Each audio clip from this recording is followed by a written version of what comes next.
The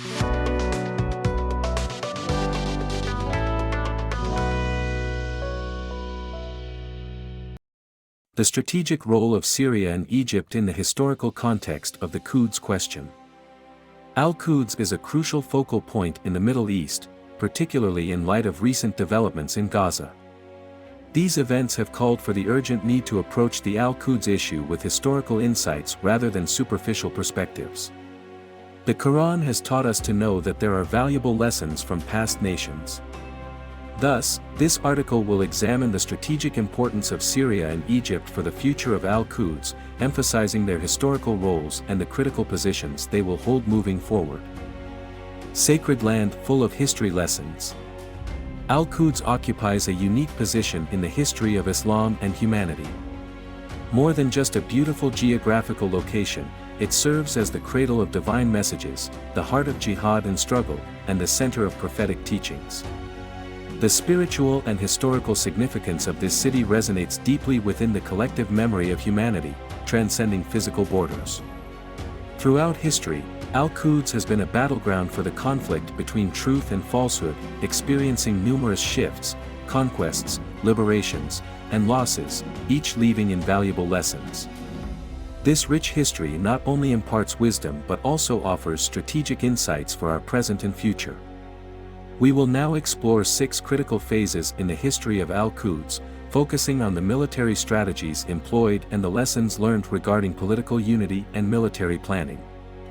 These historical insights will enhance our understanding of the present and help us forge a more assured path forward. Phase 1, the First Islamic Conquest, 16/637. The First Islamic Conquest of Al-Quds in 16/637, led by Caliph Umar ibn Khattab, marks the dawn of Islamic rule in this sacred city. Its significance, however, extends beyond religious implications. It also reflects the strategic military planning that underpinned this victory. This conquest was not a random occurrence but rather the result of a series of calculated military decisions. A key step in this strategy was the conquest of Damascus, the political capital of the region. Captured in the 14th year of the Hijra, just 22 months into the Islamic campaign, the fall of Damascus was vital for paving the way to Al-Quds. This approach demonstrates how the companions understood the importance of securing political centers before advancing on cities of religious significance. Controlling Damascus meant wielding power over the entire region and facilitating access to strategic routes leading to Al-Quds. Had Al-Quds been conquered first, its protection would have been compromised by ongoing threats from the north, where Byzantine forces still held sway. Thus, the conquest of Damascus is a crucial component of the broader Islamic campaign for Al-Quds. Phase 2, the First Crusader Invasion or First Loss, 492/1099. In the late 5th century Hijri, late 11th century AD, Al-Quds experienced a critical crisis known as the First Loss. This period was defined by the city's fall to the Crusaders in 492/1099, a result of deep divisions within the Islamic world. The Ummah was split between the Abbasid Caliphate in Baghdad, allied with the Seljuks, and the Shia Fatimid state in Cairo. This political and sectarian divide led to significant disunity between Egypt and Damascus, severely weakening the Islamic front. The Crusaders adeptly took advantage of the discord among Muslim factions, exploiting the internal conflicts and fragile alliances among various leaders, particularly the collaboration between the Fatimids and the Crusaders against the Seljuks. In the midst of this chaos, Pope Urban II recognized the Islamic world's vulnerability and called for the First Crusade in 1095.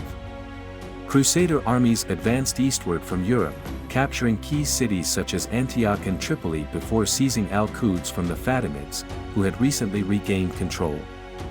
On July 15, 1099, after a nearly 5-week siege, Crusader forces breached the walls of Al-Quds, resulting in a horrific massacre of its population. The fall of Al-Quds sent shockwaves throughout the Islamic world, prompting numerous attempts to reclaim the city in the decades that followed. This period witnessed the emergence of prominent leaders such as Imad al-Din Zengi and his son Nureddin, who began to unify the Islamic front against the Crusaders. Their efforts ultimately set the stage for the liberation of Al-Quds by Saladin Ayyubi in 1187. Phase 3, the First Liberation, 583–1187. The recapture of Al-Quds by Saladin Ayyubi in 583–1187 marks a significant milestone in the city's history. This decisive victory is closely connected to the earlier strategic and tactical efforts of Nureddin Zengi, who aimed to unify Damascus and its surrounding regions under strong leadership. Saladin spent 2 decades building his military strength and consolidating power in Egypt and Damascus, building on the foundation laid by Nureddin Zengi.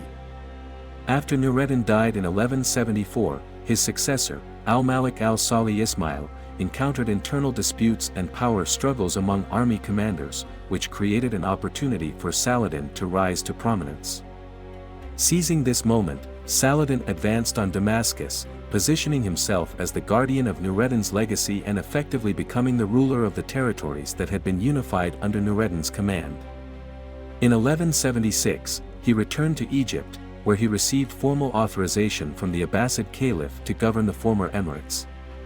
This endorsement not only legitimized Saladin's authority but also empowered him to unify Egypt and Damascus under his leadership. This historic moment was vital for Saladin's ascent and the realization of Nureddin Zengi's vision to unify the region under strong leadership. It set the stage for Saladin's remarkable triumph in liberating Al-Quds from the Crusaders and defeating them at the renowned Battle of Hattin in 583–1187. This victory opened the door for the recapture of Al-Quds and the Al-Aqsa Mosque from the Crusaders. The historical lessons gleaned from the experiences of Saladin and his predecessor, Nureddin Zengi, stressed the critical importance of Islamic unity in strategic cooperation among neighboring countries, such as Damascus and Cairo. This unity, which was essential for the liberation of Al-Quds then, remains crucial today in addressing contemporary challenges and reclaiming the rights of the Palestinian people. Phase 4, the second period of loss, 624–641–1227–1244. In the wake of Saladin Ayyubi's death, the Ayyubid state fell into significant internal strife, becoming fragmented as it was divided among his sons and relatives. This division stemmed from an agreement Saladin made before his passing to prevent internal conflicts. However, it ultimately weakened the state and led to the emergence of several emirates under the control of various family members. As a result, the united Islamic front that had been established under Saladin's leadership began to crumble. As the Ayyubid state declined, the crusades against the region. The Fifth and Sixth Crusades highlighted the intricate geopolitical dynamics of the area. Importantly, the Fifth Crusade redirected its efforts from Al-Quds to Egypt, acknowledging the latter's strategic importance for controlling the Holy Land. The Crusaders initially targeted Dimyat but encountered fierce resistance from Ayyubid forces in Egypt, led by Malik al-Kamil, one of Saladin's sons. During this campaign, an unexpected alliance formed between Ayyubid Malik al-Kamil and German Emperor Friedrich II. Al-Kamil proposed to surrender Al-Quds in exchange for the withdrawal of Crusaders from Egypt. His willingness to relinquish Al-Quds to secure Egypt shows a shift in strategic priorities, likely reflecting his recognition of Egypt's critical role as a regional power base. The Sixth Crusade, 1228–1229, led by Friedrich II, distinguished itself from its predecessors by avoiding major military confrontations. Instead, the emperor relied heavily on diplomacy to achieve his objectives. Negotiations with Sultan al-Kamil Ayyubi culminated in a peace treaty signed in 1229, which resulted in the surrender of Al-Quds and several other cities to the Crusaders without a fight. Both campaigns significantly reshaped the geopolitical landscape of the region. The Ayyubids maintained control over Egypt and Damascus, while Europe regained portions of the Holy Land without securing a decisive victory. Meanwhile, the balance of power began to tilt in favor of the Mamluks, who would later emerge as key players. Phase 5, the Second Liberation by Najm al-Din Ayyub. This important chapter in Al-Quds' Islamic history marked a dramatic shift in the balance of power, largely due to the remarkable efforts of Sultan Najm al-Din Ayyub. Following a period of division and vulnerability after Saladin Ayyubi's death, Najm al-Din emerged as a formidable leader who successfully united the ranks and rekindled the spirit of resistance against the Crusader presence in the region. In 1240, Najm al-Din began his journey by consolidating power in Egypt. Drawing on his political and military acumen, he strengthened the Ayyubid state. Recognizing the importance of strategic alliances, he enlisted Khwarezmian soldiers seeking refuge after their state had been decimated by the Mongols. This astute decision bolstered his forces with a formidable military contingent, providing significant momentum for his campaign. Najm al-Din capitalized on the conflicts between local factions and the Crusaders, navigating the complicated regional landscape to his advantage. When the Crusaders violated prior agreements and provoked outrage, particularly by desecrating sites like the Al-Aqsa Mosque and the Dome of the Rock, Najm al-Din harnessed this public anger to galvanize support for his liberation efforts. Najm al-Din led a formidable alliance of Egyptian and Khwarezmian forces, achieving a decisive victory over the Crusaders and their local allies in a critical battle near Gaza in 1244. This battle marked a turning point that paved the way for the recapture of Al-Quds. Islamic forces entered the city under the command of the Khwarezmians. In contrast to Saladin's policy of tolerance, this liberation was marked by a harsher response toward the Crusaders within Al-Quds. Nonetheless, the recapture of the city was a monumental achievement, restoring Muslim control over this sacred site. Following this victory, Najm al-Din successfully consolidated Islamic rule in Al-Quds and its surrounding areas, revitalizing the glory of the Ayyubid state. The implications of this triumph reverberated throughout the Islamic world, eliciting strong reactions in Europe and prompting calls for a new crusade. Thanks to Najm al-Din's astute leadership, his ability to unite disparate factions, and his keen sense of strategic opportunity, he accomplished what his predecessors had struggled to achieve for years. The liberation of Al-Quds represented the culmination of the Ayyubid state's efforts to rebuild its power and reaffirmed the vital importance of Islamic unity in the face of external threats. Phase 6, the third and current period of loss, 1336 to 1917. This phase marks a painful and decisive turning point in the history of Al-Quds, culminating in the city's final loss under British occupation during World War I. Before this era, Al-Quds enjoyed relative security within a broader political union that included Egypt and Damascus. Under Mamluk and Ottoman rule, Egypt and Damascus functioned as a united state, providing Al-Quds with centuries of protection and stability. As long as this political unity persisted, few dared to threaten the security of the Holy City. However, the British invasion of Egypt shattered this protective alliance, leading to the city's vulnerability. The British capitalized on the resulting political fragmentation, occupying Al-Quds with the assistance of certain local factions willing to cooperate. In this context, Theodor Herzl's memoirs serve as a valuable source of insight into the diplomatic and legal strategies he employed to establish a national home for Jews in Palestine.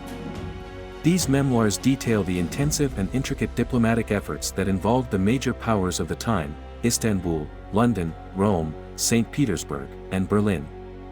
It is noteworthy that Herzl attached great importance to obtaining official approval, especially from the Ottoman Empire, before attempting to establish any Jewish presence in Palestine. This attitude reflects a deep strategic understanding of the importance of legal legitimacy in achieving long-term political goals. Herzl strongly rejected the idea of illegal infiltration of Jews into Palestine and was aware that such an approach could lead to serious consequences. Herzl's position can be explained by several strategic considerations. Firstly, illegal immigration would deter potential immigrants because of the great risks it entailed. Secondly, illegal settlers would be at risk of deportation or persecution by the Ottoman authorities and the local population. Finally, and perhaps most importantly, Herzl was aware that an internationally recognized legal presence would provide a solid basis for claiming political rights and international protection in the future.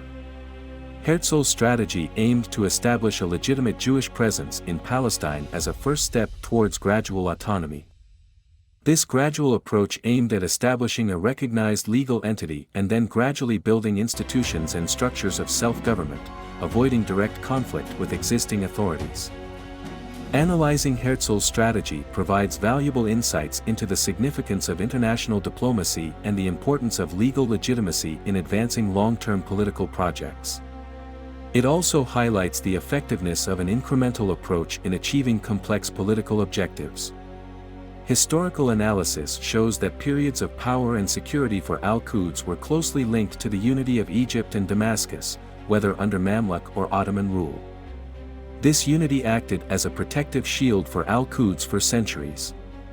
The eventual loss of the city in the modern era stemmed from the separation of Egypt from the Ottoman Empire under British occupation, which set the stage for the subsequent occupation of al-Quds.